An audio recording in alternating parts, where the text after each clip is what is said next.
그러면 이번에 배치고사는 예년과 아까 보니까 문제 마지막으로 이제 검수하시고 혹시 직접 풀어보셨나요? 몇 점 정도 혹시 나왔어요? 아, 문제를 내가 출제를 했는데. 아, 출제하는 사람은 다 맞나요? 잠깐 질문을 모르겠어. 이거 답이 되게 어려운데요?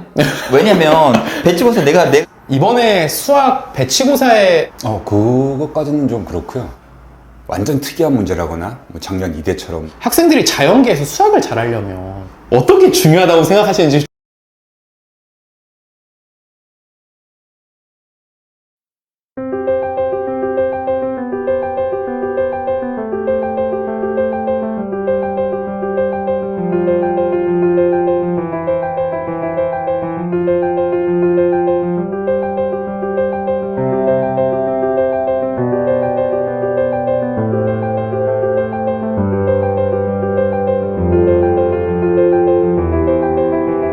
(11월 19일) 네. 토요일이죠. 네, 이제 네. 배치고사를 보는데요. 네. 뭐 이번에 문제는 다 나왔다고 제가 들었습니다. 네, 문제 출제는 지난주 해갖고 검수까지 다 끝나고 네. 최종 다 넘긴 상태입니다. 항상 우리가 모의고사 한 50점 정도에 맞춰서 50점이 넘어가면 문제가 조금 뭐 학생들이 좀 풀기 편했다고 하고 50점이 안 되면 좀 어려웠다고 느끼는데요. 이번에는 혹시 좀 어느 정도 난이도가 될 것 같은지. 제가 작년 걸 보니까 평균이 한 50점 정도 나왔더라고요. 네네. 근데 이번에도 그 작년 수준에 맞춰서 그렇게 출제하려고는 했어요. 네.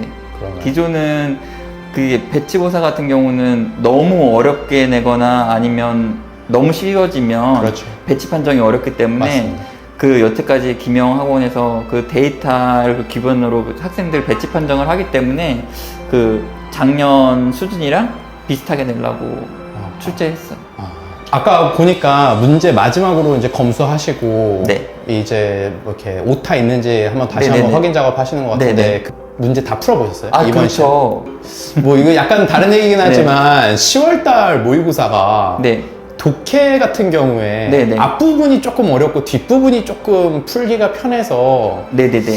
학생들이 문제 순서를 좀 바꿨더라면 좀 잘 풀고 넘어가다가 뒤에서 좀 어려웠을 텐데 라는 의견이 좀 있습니다. 그게 항상 의도를 하고 출제를 한 건 아닌데요. 문제 네. 구성을 그렇게 한 건 아닌데 전 10월달 모의고사가 개인적으로 쉬웠다고 제가 좀 제가 너무 쉽게 출제한 게 아닌가 좀 우려스러웠는데 결과는 좀 다르더라고요. 네네네. 근데 지금 방금 전에 얘기해 주신 것처럼 초반에 어려운 문제가 있으면 학생들이 뒤에 쉬운 문제를 못 풀더라고요. 그렇죠. 초반에 너무 긴장을 해갖고 나머지 시험도 충분히 풀 수 있는데도 불구하고 그 점수가 그렇게 잘 나오지 않더라고요. 그래서 제가 한 가지 드리고 싶은 얘기는 본인이 느끼기에 너무 초반이 어렵다 그러면 좀 그 어려운 문제는 잠시 데쳐두고 뒤에 문제부터 풀어도 꼭 순서대로 풀 필요는 없잖아요. 네, 그렇죠. 네.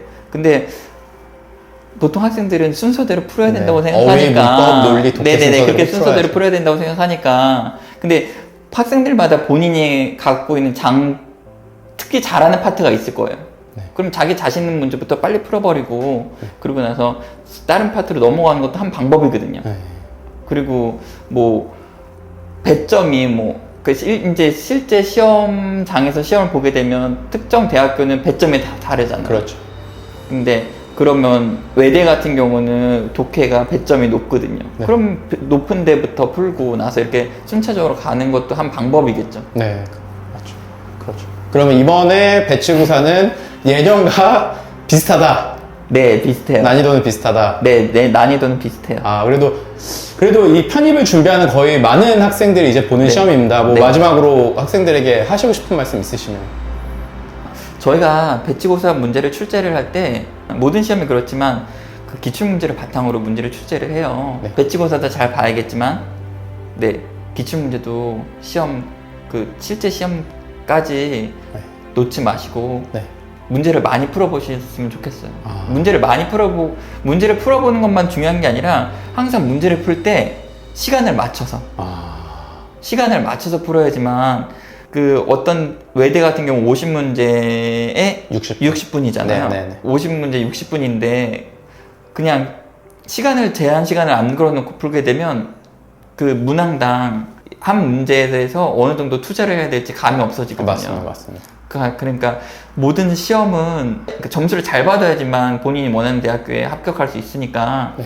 그걸 위해서는 제한 시간 내에 빨리 푸는 방법, 이제는 그쪽에 더 치중해야 되지 않을까 싶네요. 그리고 1년 동안 고생 많으셨고 네. 수고하셨습니다. 네. 이번에 수학 배치고사의 큰 틀은 뭐 어떤지. 뭐 그거는 기출문제랑 비슷하다고 보시면 됩니다. 네네네.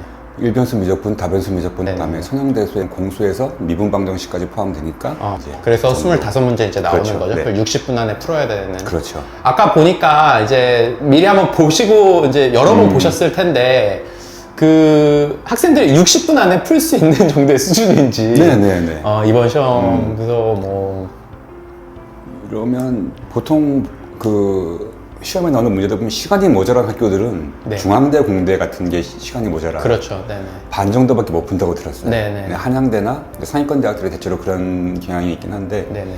이번에 보는 이 배치고사는 네. 그런 문제들에 대해서 직접적으로 대비를 한다기보다도 이거 성취도 평가죠. 성취도 네, 평가고 그렇죠. 이 편입시험 자체가 상대 평가잖아요. 맞습니다. 그러니까 그 안에서 전체 편입생 중에서 자기가 어느 정도의 위치에 있는가, 내 실력이 네네. 그런 걸 알아보는 시험이라서 완전 특이한 문제라거나 뭐 작년 이대처럼 뭐 리만 스틸세스 적분이라든가 이런 문제는 없어요. 다 배운 거 내에서 나오고 네. 그다음에 수업을 충분히 들은 학생들은 기본적으로 풀 수 있는 문제, 네. 조금 더 상향된 문제, 그리고 조금 더 상향된 문제, 물론 피라미드 형태로 네네. 그렇게 나오고 모의고사를 아예 안 봤다, 네네. 괜찮으냐? 네네네. 물론 우리 모의고사를 우리는 기업체이기 때문에 보라고 그럴 수는 없어요. 보라고 그렇죠. 없는데 그렇죠. 배치고사 같은 경우는 그렇죠. 제가 알기로는 한 전체 많은 학생들이 편입 보죠. 학생들의 네. 70% 이상이 본다고 네, 알고 네, 있어요. 네, 이 시험은 봐야 돼요. 그렇죠. 봐서 자기가 그 중에서 어느 정도의 위치에 있는가를 맞아요. 파악을 하고 네. 그래야 지원할 수 있는 거잖아요. 네. 그러니까 네. 봐야 돼요, 이 시험을. 그리고 60분 안에 아까 물어보신 것처럼 풀 수 있어요. 다.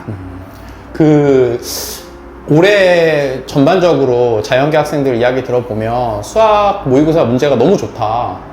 그래서 이제 뭐 풀고 나서 너무 깔끔하다. 풀고 나서 아까 말씀하신 것처럼 시간 내는 거의 다 풀었다. 뭐 이런 의견들이 많은데 작년과 비교해서 올해 배치고사 난이도가 혹시 어떨 것 같으신지?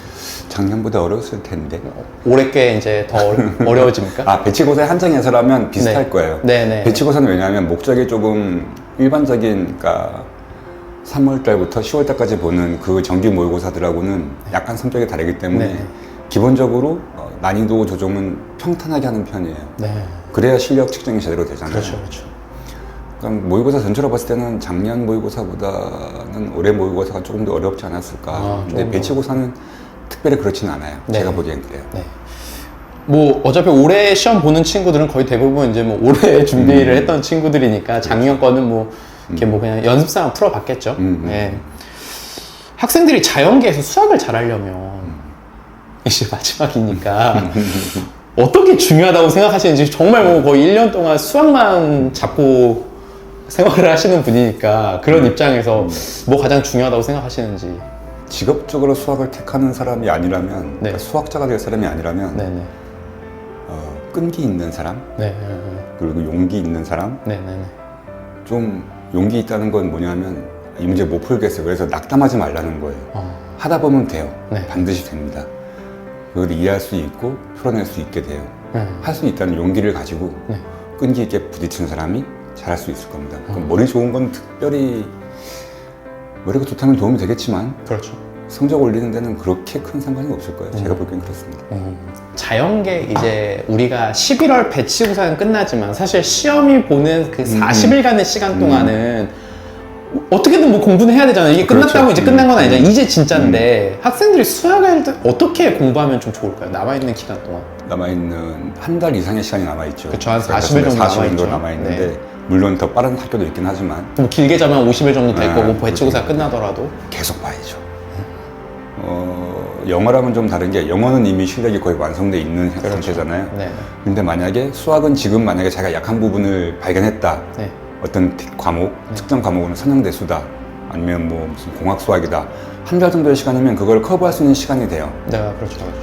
자기가 약한 부분을 찾아서 커버를 할 수도 있고 네. 아니면 지금까지 잘해왔다고 생각을 한다면 이 감을 잃지 않도록 계속 늘 하던 거죠. 하루에 꾸준히 몇 시간씩 공부를 하는 겁니다. 계속 네. 문제를 풀고 네. 답변을 달아보고 오답 노트를 만들고 그걸 계속 하셔야 돼요. 시험 볼 때까지. 그러면 이제 뭐 계속 이제 늘 수 있으니까. 그렇죠. 적어도 네. 뭐 줄진 않을 테니까. 줄지는 실력이. 않습니다. 네. 그렇죠. 수학은 그래요. 마지막으로 학생들에게 혹시 하고 싶으신 말씀 있으신가요? 이거는 뭐 너무 전형적인 답변이 되겠는데 그렇죠. 용기를 가지고 네. 굳건하게 나가십시오. 네. 할 수 있습니다. 감사합니다. 네, 여기까지 하겠습니다. 고맙습니다. 감사합니다.